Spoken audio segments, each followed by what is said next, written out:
Hello friends मो दीपिका आपण मानक स्वागत करुच्ची मो दीपा चैनल को। आज आसतु गोटे नुआ रेसिपी नहीं कि आसी पोईपत्र रे पिठा। पोईपत्र रे आपण केमती सहज उपाय पिठा करें आज आपण मानक वीडियो देखाई जाऊँगी। देखो ये मुझे किसी कौलिया पोईपत्र नहीं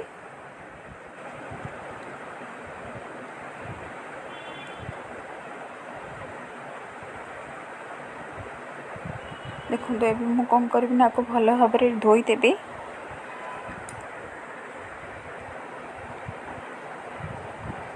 आपको भल कि धोई सारापर मुझे गोटे जगह को छाणीदेवी। पानी गुरा जमी पोईरु भल सारे निगड़ी जीव पोईपत्र तापर आपको मुझे काटी चुने चुने कर काटिदेवी। एबे देखो तो मुझे पूरा चुने की काटी देछि।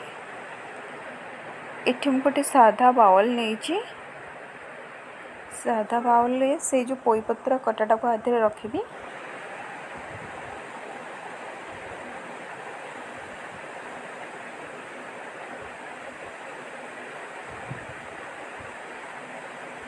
आ सहित देखु ये मुझे आगु चाउल चूनाटा को रेडी कर रखी जेहेतु से आ सहित पकईदेवी। आपड़ चाहिए भी किसी अरुआ चाउल को बतुरे कि सांगे सांगे ग्राइंडिंग कर भी देपारे।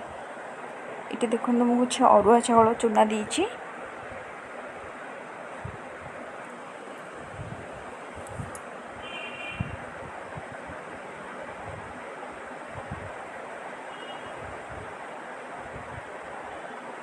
टिके अधिका आखि देवे आदरे मु लंका गुंड ऐड करी। आपण मैंने सब आपण स्वाद अनुसार लुण आउ लंका गुंड पकेबे। एठी मु किछि हल्दी ऐड करी।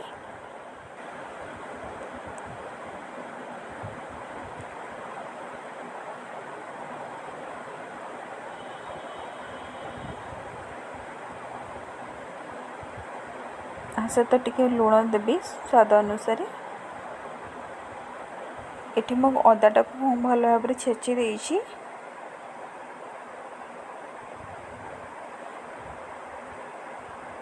आम रसुण आधे भी छेचा आधे टिके पकेबी।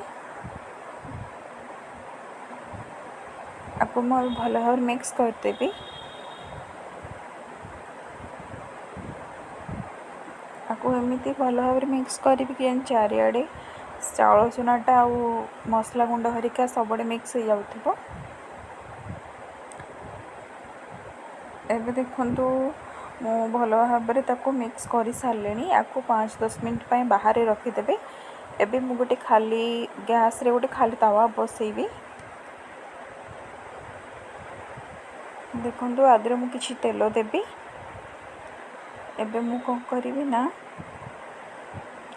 से पिठाटा को गोल गोल करके देबे। आपड़ चाहिए भी जमी बरा छाणती सेमती भी छाणी पारे। तावारे देले अल्प तेल खर्च हम। आपको मुझे उल्टेबी ना गोटे साइड हम गोटे साइड हेनी।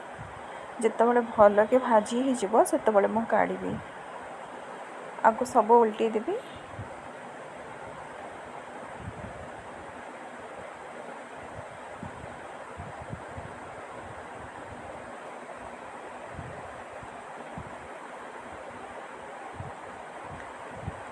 ये देखो मो सब हो सारा पूरा ब्राउन कलर हो जाइए। मो प्लेट को बाहर करी